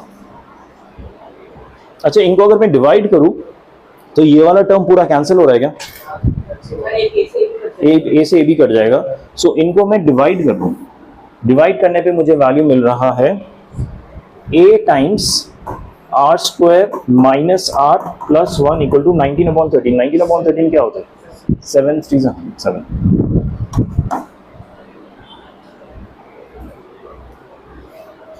समझ आया क्या किया मैंने? इन दोनों टर्म्स को डिवाइड किया तो 7 आंसर आया। समझ आया? फिर से मैं इसको डिवाइड करूंगा। अच्छा, ये फर्स्ट इक्वेशन है मेरा, मैं ये जो आंसर है इसको फिर से फर्स्ट इक्वेशन से डिवाइड करूंगा क्योंकि मुझे r की वैल्यू चाहिए, राइट? क्वेश्चन कह रहा है r की वैल्यू क्या है। सो इस a को एलिमिनेट करने के लिए ना फिर से मैं इस इक्वेशन को इक्वेशन 1 से डिवाइड कर दूंगा। तो ये हो जाएगा, देखिए a upon r square plus r plus 1, ये हो जाएगा 7/13। ये समझ आया क्या क्या मैंने? पहले मैंने इक्वेशन 2 को इक्वेशन 1 से डिवाइड किया, उससे मेरा ये आंसर आया ऊपर वाला। अब ये जो नया आंसर आया इसको फिर से मैंने इक्वेशन 1 से डिवाइड कर दिया, यानी इस वाले इक्वेशन से जो फर्स्ट ऑप्शन दिया हुआ था, तो ये आ गया। ठीक है, अब इसको मैं सिंप्लीफाई करूंगा, दैट्स इट, और कुछ नहीं रहा क्वेश्चन में। ये पूरा ना अलजेब्रिक पार्ट है, इसको ध्यान रखिएगा, ये बहुत फ्रीक्वेंटली यूज होने वाला है इस टाइप का प्रोसेस। ठीक है, ये कैंसिल किया। अब 13 को इस साइड ले आया तो वो होगा 13 r square minus 13 r plus 13 equal to 7 r square plus 7 r plus 7। ठीक है, अभी 13 आर स्क्वायर को इधर लेके आया, माइनस किया मैंने, तो क्या बचेगा? 6 आर स्क्वायर। हाँ, अच्छा, लेट मी रीच देयर। ठीक है, ये 6 आर स्क्वायर हो गया, ये माइनस 7 आर हुआ तो माइनस 20 आर, और 7 यहाँ पे ले आया तो क्या होगा?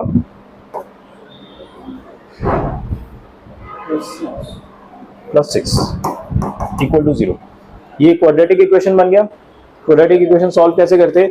a का कोएफिशिएंट और c 36 हो रहा है मल्टीप्लाई करने पे, तो 36 को मुझे इस तरह से डिवाइड करके लिखना और सेग्रीगेट करके लिखना है कि -20 आंसर है। 18 2 जा 36, 6 r square minus 18 r minus 2 r plus 6 equal to 0। ठीक है, 6 आर कॉमन लिया, आर माइनस 3, फिर क्या लिखा मैंने? 2 आर माइनस 2 कॉमन लिया, r minus 3 equal to 0। So r की वैल्यू आ गई 3 और 2/6 यानी 1/3। आर की दो वैल्यूज आ गई।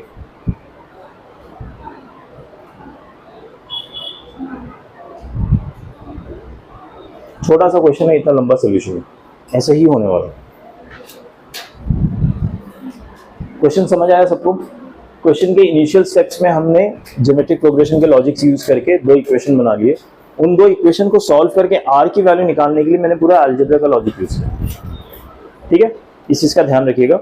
अगले क्वेश्चन में चलते हैं।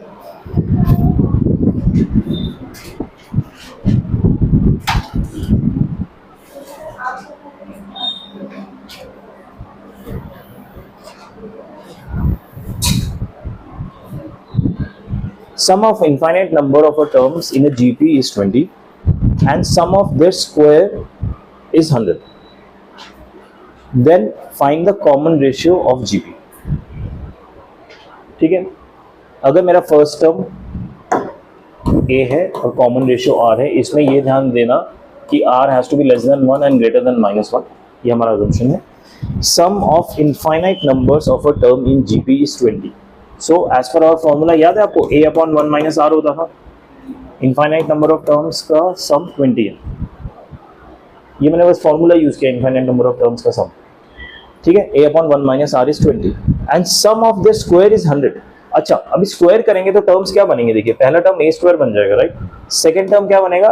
ar का होल स्क्वायर यानी a square r square. Third term क्या बनेगा? ar स्क्वायर का होल स्क्वायर यानी a square r to the power 4। समझ आया? अब ये जो नया सीरीज बनाना है, इस पे ध्यान दीजिए, इसका कॉमन रेशियो क्या होगा?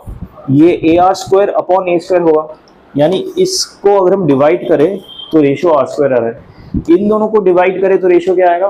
फिर से r स्क्वायर आ रहा है, यानी ये जो मेरा नया सीरीज है इसका कॉमन रेशियो r स्क्वायर आ रहा है। ये समझ आया सबको? r स्क्वायर आ रहा है। ठीक है, सो ये नए सीरीज का मेरा फर्स्ट टर्म क्या होगा? a square common ratio r square, infinite series है, ये वाला फॉर्मूला लग सकता है। सो फर्स्ट टर्म हो गया A square divided by 1 minus common ratio की जगह मैं आर स्क्वायर डाल सकता हूँ, ठीक है। This is equal to what 100। निकालना क्या है हमें, फाइंड द कॉमन रेशियो, फिर से आर की वैल्यू निकालनी है, ठीक है। अब ये मेरा फर्स्ट इक्वेशन है और ये सेकंड इक्वेशन है, फिर से क्या करेंगे टू सिंप्लीफाई, डिवाइड कर देंगे, ठीक है। सो इसको मैं फिर a अपॉन 1 माइनस आर से डिवाइड करूंगा, ये 20 से डिवाइड हो जाएगा, ठीक है। ये डिवाइड किया तो देखिए ये तो कैंसिल हो गया, a की वैल्यू स्क्वायर हटा देगा, और ये जो 1 माइनस आर स्क्वायर है, क्या इसको मैं 1 minus r into 1 plus r लिख सकता हूँ, a square minus b square का फॉर्मूला, ठीक है। ये दोनों कैंसिल हो गए, ये 5 हो गया, तो ये मेरा बचा a upon 1 plus r is equal to 5, ठीक है। इसको सॉल्व करता हूं, हो जाएगा 5 plus 5r equal to a। जो मेरा ओरिजिनल इक्वेशन था ना वो था a upon 1 minus r equal to 20, first equation. इसको सॉल्व करूंगा तो a होगा 20 minus 20, a equal to 20 minus 20r। हमें निकालना क्या है r। सो a को एलिमिनेट कर देता हूं, यहाँ पे a की वैल्यू ये है, यहाँ पे a की वैल्यू ये है, दोनों को इक्वेट कर दूंगा। So 5 plus 5r is equal to 20 minus 20r। समझ आया, ये इक्वेशन 1 से a की वैल्यू मिली, ये इक्वेशन 2 से मुझे a की वैल्यू मिली। इसको इधर लाया 25r equal to 20 minus minus 5 15, r equal to 15 upon 25 यानी 3 अपॉन 5। समझ आया? किसको डाउट है इस क्वेश्चन में प्लीज बताइए। नहीं, सिंपल था, आगे बढ़े। ओके, हाँ देखिए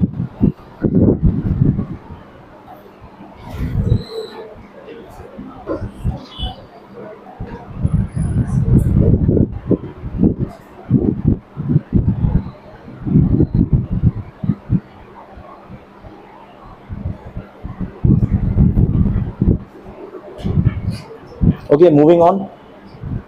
Sir, so a divided by 1 plus r equal to 5 is not. ये कैसे है, आर यू आस्किंग? अच्छा, ये क्या किया मैंने, समझ आया? A square upon 1 minus R square equal to 100, ये कहाँ से आया, समझ आया? A upon 1 minus R is equal to 20, ये मेरा फर्स्ट इक्वेशन था, सम ऑफ इन्फिनिटी सीरीज का 20 गिवन था। इसको मैंने इससे डिवाइड किया तो RHS में 100 से 20 डिवाइड हो गया, ये कैंसिल होके 5 रहा। ये मेरे न्यूमरेटर डिनोमिनेटर में कैसे कैंसिलेशन होता है ना, अगर x upon y divided by a upon b इस फॉर्म में है ना, सो बेसिकली ये और ये आपस में कैंसिल हो सकते हैं, ठीक है, और ये आपस में कैंसिल हो सकते हैं, ठीक है। तो इस a को मैंने इस a स्क्वायर के 2 से कैंसिल किया और ये हट गया है। यहाँ पे नीचे 1 माइनस आर स्क्वायर था, उसको मैंने a square minus b square के फॉर्मूला से 1 minus r into 1 plus r लिख दिया, ठीक है। और ये 1 माइनस आर को 1 माइनस आर से पूरा खत्म कर दिया, तो नीचे 1 प्लस आर बच गया, ऊपर a बच गया इक्वल टू 5 आ गया, ठीक है। Got it? Okay, let's move on.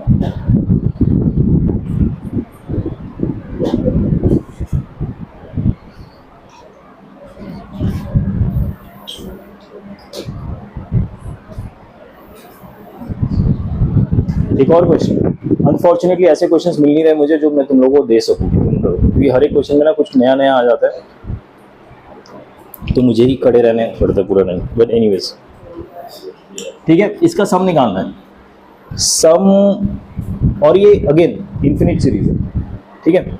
x plus 1 upon x whole square, x square plus 1 upon x square whole square, x cube plus 1 upon x cube whole square, sorry, ठीक है। इनका सम निकालना है। Again इनका standard approach है, इनको expand कर दीजिए, ठीक है। अभी सारे स्क्वायर के टर्म्स में तो आराम से एक्सपैंड कर सकते हैं, तो फर्स्ट टर्म का एक्सपेंशन क्या होगा, और इनको मैं साथ साथ सम भी करता जाऊंगा, ठीक है। सो मेरा इस जीपी का जो सम होने वाला है, एक्चुअली एस ऑफ इन्फिनिटी होगा, x square plus 1 upon x square into 2 times of x into 1 minus x, ऐसे होगा ना, 2 times of x into 1 minus x, ऐसे होगा। x और x कैंसिल हो जाएंगे, बचेगा सिर्फ 2। ये समझ आया सबको? नहीं समझ आया? ए प्लस बी होल स्क्वायर का फॉर्मूला ये, ठीक है। ये मेरा फर्स्ट टर्म का एक्सपेंशन है, ठीक है। सेकेंड टर्म का एक्सपेंशन क्या होगा, एक्स स्क्वायर का हो जाएगा x to the power 4 upon 1 upon x to the power 4, इसमें भी फिर प्लस 2 ही बचेगा, ठीक है। Find sum of the sequence, just 1 second ना, आई थिंक ये टिल एन टर्म्स होगा। हाँ, ये आपको एन टर्म्स है, ये मेंशन नहीं है यहाँ पे, इसको ना इंफिनिटी नहीं एन टर्म्स तक ऐड करना है, ठीक है। इट इज, अच्छा लिखा है सम टू एन टर्म्स है, आई लिस्टेड, ठीक है। इस तरह से जो मेरा nth टर्म तक जाएंगे हम, वो क्या होगा बताइए? इसकी जरूरत होगी क्या? उसकी जरूरत नहीं, एक्चुअली nth टर्म लिखने की जरूरत ही नहीं, क्योंकि यहीं से हमें वो मिल जाएगा, क्या कहते हैं, कॉमन रेशियो इसी से ही मिल जाएगा। तो मैं अगला टर्म लिख देता हूँ, एक्स क्यूब का whole square would be x to the power 6 1 upon x to the power 6 plus 2, इस तरह से n टर्म तक जाना है, ठीक है। अब ये तो मैंने कर दिया एक्सपेंशन, अब मैं ग्रुपिंग करूंगा। ग्रुपिंग कैसे करते हैं, जो सिमिलर टर्म्स होते हैं उनको एक साथ लिखते हैं, ठीक है। इसका जो टर्म फर्स्ट टर्म है एक्स स्क्वायर है, सेकेंड टर्म के एक्सपेंशन का एक्स टू द पावर 4 है, अगले का एक्स टू द पावर 6 है। क्या इन टाइप के टर्म्स का मैं ग्रुपिंग कर सकता हूँ, ठीक है। सो ये हो जाएगा x square x to the power 4 x to the power 6, इसका जो nth टर्म होगा, राइट, वो ना x to the power 2n होगा। 2n क्यों होगा, क्योंकि जो फर्स्ट टर्म का प्लेस है वो स्क्वायर हो जा रहा है, जो सेकंड टर्म का प्लेस है वो 2 times of the second position हो रहा है। यहाँ पे देखिए थर्ड पोजीशन का भी 2 टाइम्स 6 हो जा रहा है, तो पोजीशन के हिसाब से उसका 2 टाइम्स हो जा रहा है। सो nth टर्म का पोजीशन जो n है, तो उस हिसाब से ट्वाइस ऑफ n हो जाएगा, ठीक है। सिमिलरली मैं जो सेकंड ग्रुपिंग करूंगा, ये 1 अपॉन एक्स स्क्वायर का करूंगा, 1 upon x to the power 4 add होगा, please 1 upon x to the power 6 add होगा, इस तरह से n टर्म होगा 1 upon x to the power 2n, समझ आया? और थर्ड टर्म की जो ग्रुपिंग करूंगा वो क्या है, सारे 2's ऐड करूंगा, 2 प्लस 2 प्लस 2, कितने टाइम्स आएंगे, n टाइम्स। समझ आया? यहां तक मैंने अभी तक एक्सपैंड करके ग्रुपिंग की है, और ये जो ग्रुपिंग है इसमें अगर आप ध्यान देंगे, they are in GP form. Common ratio क्या है, x4 divided by x to the power 4 divided by x square, तो इसका कॉमन रेशियो x स्क्वायर है। x to the power 6 divided by x to the power 4, common ratio is x square, ठीक है।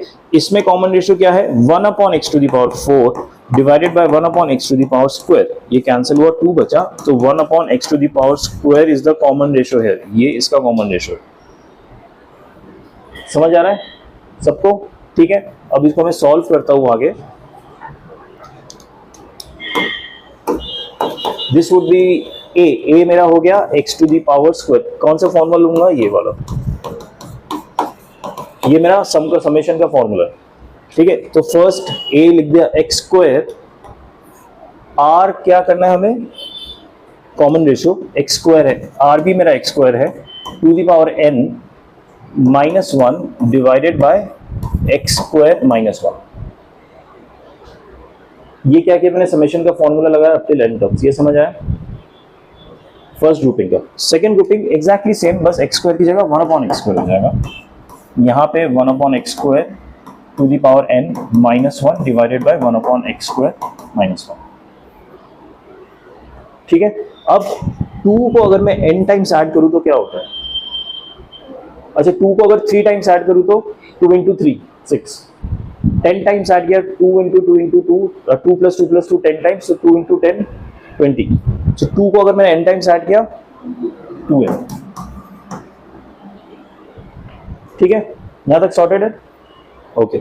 अब बस simplify करना और कुछ नहीं बचा इसमें, x square x to the power 2n minus 1 upon x square minus 1 plus 1 upon x square, ये हो जाएगा x to the power 2n, अगर मैंने कॉमन ले लिया LCM 1 minus x to the power 2n divided by x to the power 2n को मैं directly नीचे लिख रहा हूँ 1 माइनस एक्स स्क्वायर इंटू ये वाला एक्स स्क्वायर ऊपर चला जाएगा प्लस 2n। देखिए यहाँ पे मैंने क्या किया, यहाँ पे 1 upon x to the power 2n है, उस x to the power 2n को मैंने एलसीएम लिया तो ऊपर जाके मल्टीप्लाई हो जाएगा, तो 1 minus x to the power 2n हो जाएगा, और डिनोमिनेटर में जो x to the power 2n बचेगा एलसीएम का, वो यहाँ पे लिख दिया मैंने, ठीक है। उसके बाद नीचे था 1/x² - 1, फिर से एलसीएम लिया, 1 - x² हो गया, और इसका जो डिनोमिनेटर में x² रहेगा वो मैंने ऊपर लिख दिया, ठीक है, प्लस 2n। अब एक चीज ध्यान दीजिए, ये जो टर्म है ना, ये वाला और ये वाला जो टर्म है, ये दोनों सेम है, सॉरी ये x² होगा, ये दोनों सेम है। क्यों सेम है समझ आ रहा है? ये x to the power 2n - 1 है, ये 1 - x to the power 2n है। इसमें मैं माइनस कॉमन ले लूंगा तो ये भी ऐसा ही हो जाएगा, और नीचे है x² - 1, इससे मैंने माइनस कॉमन ले लिया तो ये भी x² - 1 होगा। ऊपर माइनस कॉमन लिया, नीचे माइनस कॉमन लिया, वो कैंसिल हो जाएंगे, तो ये टर्म और ये टर्म एग्जैक्टली सेम हो जाएगा, राइट। और इसके अलावा ये बाहर एक x² है, इसका ध्यान रखना है, नीचे एक ये है और नीचे ये है, इसका ध्यान रखना है। तो इस टर्म को मैं कॉमन ले रहा हूँ, x to the power 2n - 1 divided by x² - 1। अंदर क्या बचेगा? इसका बचेगा x² प्लस इसका क्या बचेगा? यहाँ पे एक डिनोमिनेटर में x² है, यहाँ पे x to the power 2n है, ये और ये कैंसिल हो रहे, देखिए। सर वो x² का क्या है? हाँ, ये जो डिनोमिनेटर है ना, इसको जब मैंने सिंप्लीफाई किया तो ये डिनोमिनेटर का एलसीएम हो गया x², ऊपर आ गया 1 - x² ये वाला, और इसका जो एलसीएम है इसको मैं ऊपर लेके गया और यहाँ पे लिख दिया, ठीक है। तो यहाँ बचेगा 1 हाँ ये x² है, ये x to the power 2n है प्लस 2n, ये आंसर है, ठीक है। इससे ज्यादा ये सिंप्लीफाई करना नहीं हमें, ये सिर्फ 2 है, x टू द पावर 2 है, ठीक है। समझ आया कुछ सवाल ज्योमेट्रिक? क्योंकि ज्योमेट्रिक प्रोग्रेशन में पढ़ने के लिए फॉर्मूलाज और कुछ नहीं है, यही फॉर्मूलाज थे जो हमने पढ़े 2-3, उसके बाद सब क्वेश्चंस ही है, और इन क्वेश्चंस में हमें टाइम बिताना, ठीक है। तो ज्योमेट्रिक प्रोग्रेशन के लिए आपको कुछ होमवर्क दे देता हूं मैं, ज्यादा नहीं दूंगा। चेक पॉइंट 2 खोलिए,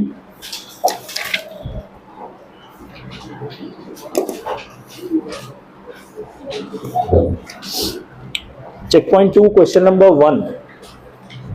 आपको ये बता देता हूँ, क्वेश्चन नंबर 1 में वेवी कर्व मेथड का भी यूज होगा। याद है वेवी कर्व मेथड? जितना याद है रिकलेक्ट करके करने की कोशिश कीजिएगा। क्वेश्चन नंबर 1 कीजिए।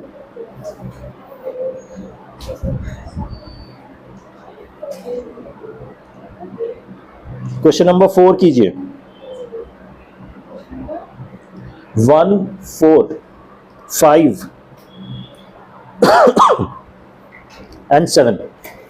1, 4, 5 and 7.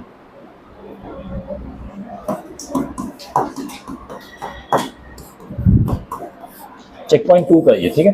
1, 4, 5, 7 कल का होमवर्क है, सॉरी परसों का। मैं आपका होमवर्क कॉपी चेक करूंगा परसों। I am expecting check point 1 सबका खत्म हो जाएगा परसों तक, ठीक है। एपी में कोई डाउट नहीं रहना चाहिए, डाउट है तो पूछिएगा। और चेक पॉइंट 2 पे ये 4 क्वेश्चंस बेसिक जीपी के क्वेश्चंस है, हो जाने चाहिए, ठीक है। कोई डाउट हो तो मुझे क्लास में पूछिए। जीपी का टॉपिक हम नेक्स्ट क्लास में शुरू करके खत्म कर देंगे, ठीक है। उसके बाद क्या टॉपिक आएगा जीपी के बाद? नहीं, जीपी का मिक्स, एपी जीपी का मिक्स, उसको कहते हैं अर्थमेटो ज्योमेट्रिक प्रोग्रेशन, ठीक है। उसके बाद हार्मोनिक आएगा, ठीक है। या वही, ओके डन।